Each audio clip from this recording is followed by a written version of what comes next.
Nós vamos ter, vamos observar que para manter o seu luxo e manter o luxo da sua família e também manter tanta luta pela independência do Brasil, Dom Pedro I ele começou a gastar muito dinheiro e isso acabou provocando uma grande ira no estado de Pernambuco e em grande parte da região Nordeste.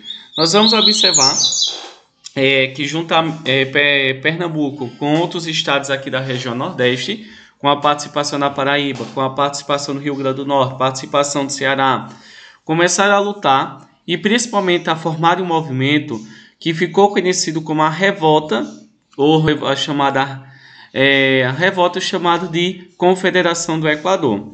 A gente vai observar que essa confederação, ou que essa luta, ela vai acontecer por qual motivo?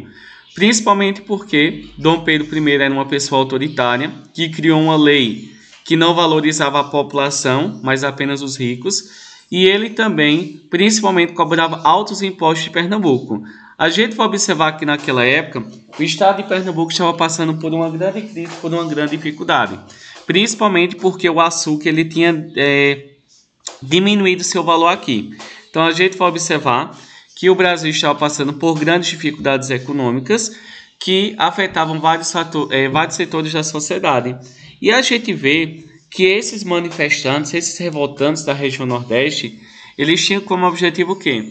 Estabelecer uma república federalista, né, com autonomia provincial, ou seja, queria que Pernambuco se tornasse um estado livre e independente do restante do Brasil, e o Brasil praticamente iria se tornar um país livre, Pernambuco iria se tornar um estado livre e independente, praticamente como se fosse um país dentro do próprio Brasil. Então, Pernambuco iria se tornar um estado independente do restante do Brasil.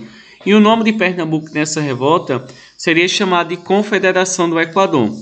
O líder desse movimento nós tivemos o Cipriano Barata, nós vamos ter também o Frei Caneca. A gente vê que também esses homens que participaram dessa revolução, a gente vê que principalmente eles tinham como objetivo, além de de estabelecer a república, ou seja, um governo em que o Brasil não seria mais governado por o rei, e também queriam acabar com a escravidão no Brasil. A gente vai observar que esse movimento, principalmente, o idealizador, o líder desse movimento, ele não participou da deflagração do movimento por estar preso. Ou seja, no momento da revolta, ele estava preso nesse movimento. Também vamos ter, por exemplo, aí Frei Caneca. A gente vai observar que nesse movimento da Confederação do Equador, o Frei Caneca ele tinha vários objetivos.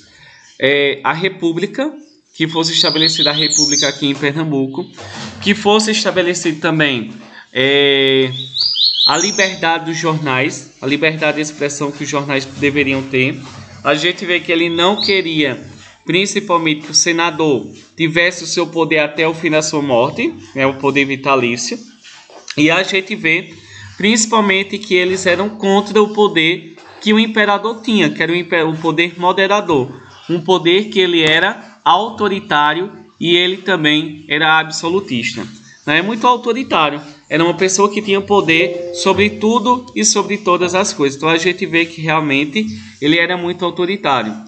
A gente vai observar que essa revolta ela começou então a acontecer quando escolheram um governador, que na época era chamado de presidente de província, que não agradava os pernambucanos. A gente vai observar que vários estados começaram então a apoiar Pernambuco nessa revolta contra o imperador do Brasil. A gente vê que Pernambuco teve a ajuda de Sergipe, Alagoas, Paraíba, Rio Grande do Norte, Piauí e também vamos ter do Maranhão. A gente vai observar então aí, principalmente,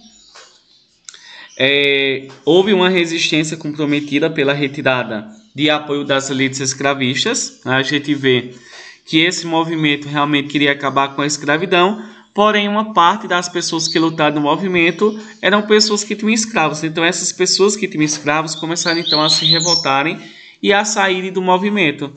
A gente vai observar que eles começaram então principalmente a pedir empréstimos para contratarem combatentes.